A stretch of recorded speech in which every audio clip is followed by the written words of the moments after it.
the replacement for Dianne Feinstein, our senator in California. And of course, Dianne Feinstein tragically passed away. She was 90 years old. She had been kind of a warrior in the state of California. She was the mayor of San Francisco. I remember, I think I was in high school when Mayor George Moscone and Harvey Milk were both assassinated. And Mayor Feinstein, I don't know if she was appointed to become mayor immediately or if she went through an election and kind of succeeded Moscone, but she served there as the mayor of San Francisco for most of the 80s. And then around 1990 or so, she went and made the leap into the Senate. She's been there 30 years, but she was 90 years old when she passed away, and she was clearly in poor health. I mean, her health had declined so much that her daughter or daughter-in-law had power of attorney to make decisions over her personal life. But yet she was still expected to vote because she had a powerful position in the Senate. That was odd. It was the Democrats had called for her to resign for a while, and she should have. But tragically, she's gone. And now Gavin Newsom went into the well and he said right off the bat, I'm going to definitely appoint a black woman. Kind of like how President Biden made that claim when he appointed the newest Supreme Court judge. He made it clear from the get-go. I think he'd said so in the campaign. It's going to be a black woman. And so Newsom did the same and appointed Laphonza Butler to succeed Dianne Feinstein. And people are like immediately going, who is she? Well, rather than talking about her credentials, the first thing they always say is she's black, she's a woman, and she's LGBTQ. You know, she like checks the box for a number of these kind of political identity groups that people on the left and on the right are so hung up on. It seems like that was the dominant reason that she was selected. So she's going to fill this position because they're going to have an irregular election in November of 2024. And we already know there are a number of very prominent Democrats that are running for that job, including Congressman Adam Schiff, Congresswoman Katie Porter, and Congresswoman Barbara Lee. They're all three are Democrats. Those are the three favorites. And I think Schiff and Porter will probably be at the top of that list in terms of popularity. But I thought this was interesting that, number one, apparently there was a poll released on Monday that before Butler's appointment was announced, California voters generally favored appointing a black woman to fill in Feinstein's seat. So people were already making this decision. We want a black woman. And I don't have any problem with black women, but one's gender and one's skin color shouldn't be the reason that we pick them or not pick them. I mean, we certainly don't want discrimination against blacks, but we also shouldn't want to have discriminations that favor blacks, you know, the same as with gender or anything else. You know, government should look at people based on their background, their skills, their experience, their qualifications for the job. That's the primary. Now, what was interesting here that I didn't realize is that not only is there going to be an election in November of 2024 to find a permanent replacement for Dianne Feinstein for a full 6-year term, but they're going to have also another election in March of 2024 when we have our primary. And that is going to be to elect someone to fill 2 months of the job, which will probably be September and October, or maybe October and November of 2024. So this appointment of Laphonza Butler is only going to go through from now until, what would it be? The end of August or the end of September of 2024. I'm not sure exactly how the calendar breaks. I didn't realize that there would be 2 elections. Now, on one level, this is a great thing for the candidates. You know, they're all excited because now they can spend more money, or better yet, they can go raise more money because now they have 2 elections to fundraise for. And some of these candidates have already, you know, maxed out how much money they can raise from a lot of their donors. Now they can go back to those donors a second time and asking for more. And so Adam Schiff in particular is actually very excited about it. So are Lee and Porter, having 2 elections, getting a double fundraise. You know, it's funny how we want to get money out of politics, but money is a big part of politics, and it's built and baked into the system. Um, it's also interesting to learn a little bit more about who she is. Now, according to Newsom and a lot of other, fans of Laphonza Butler, she's both black and lesbian and is uniquely positioned to take on the cultural purge by Republicans in America. Newsom said, arguing that the GOP is launching an assault on the LGBTQ and black communities. Okay. That's true to a degree. I think we can debate the degree of that.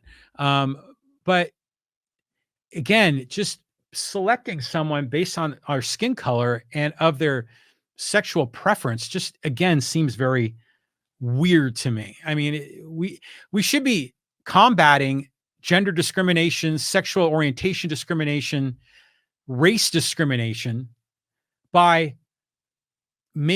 finding ways to find neutrality, not by having discrimination, but in the other direction.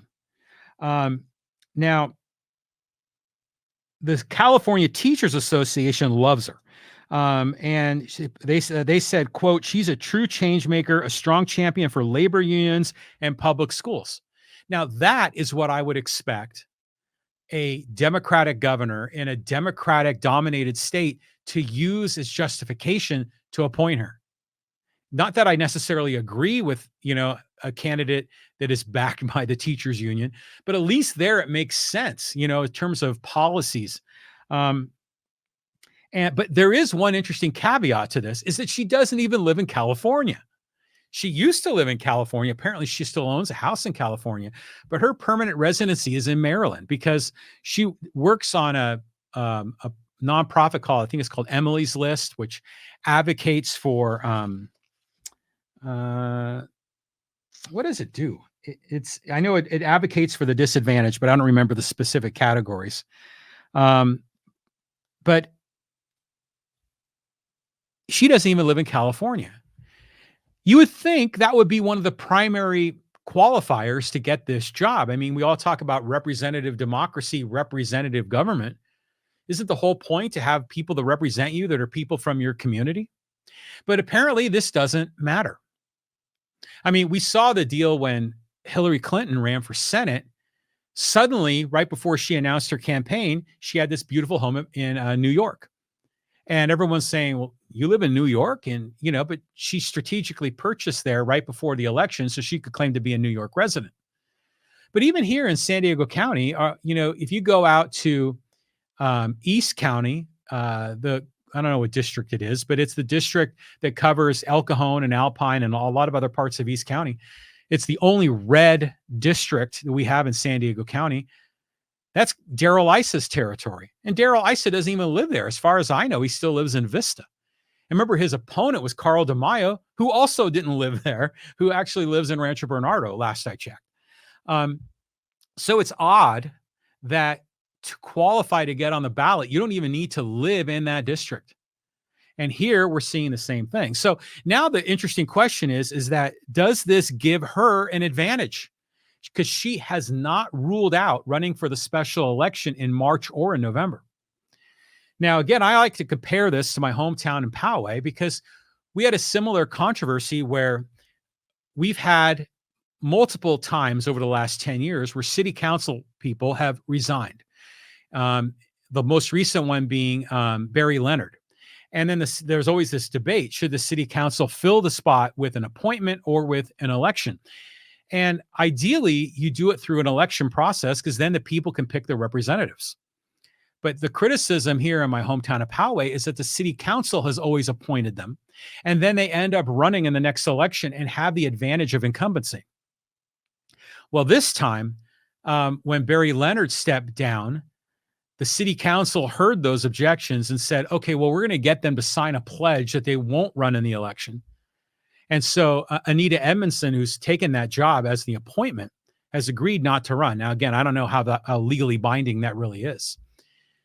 But ideally, they would be replaced by an election. And to me, one of the, we talk about the purpose of government being public safety number one and infrastructure two, but elections have got to be right near the top of the list as well if you want to have representative democracy. So often one of the reasons that they choose, we in Poway here, to choose not to have the election is apparently because of the expense of it. Well, in this particular case, they're not creating a special election. So they're having the regular primary election, which is already budgeted for. They're putting this in for the 2-month window. And it's weird how an election in March, that won't go into effect until August or September. I guess maybe they have to verify the vote and it takes a while to do that. But at least the good news is they're using the democratic process to the best of their ability, short of having a special election. Ideally, they would have a special election, but they're not. Now they're just going to do the appointment. So what do you think? I mean, what do you think of Laphonza Butler? Is she the right person for the job? Number two, is the fact that she's a woman and Black and a lesbian, does that make a difference for you or not? Or should it make a difference? I mean, as far as I'm concerned, I don't care what skin color or gender or sexual orientation my representatives are, as long as they implement policies that I agree with. You know, I don't really care about what political identity group they say they come from, but a lot of people do. To them, that's critical. So what do you think of Laphonza Butler, number one? Number two, do you think her race, her gender, and her sexual orientation matter? Number three, do you think that she should be eligible to run in the election coming up? What are your thoughts on that? Let me know in the live chat on Facebook or on YouTube.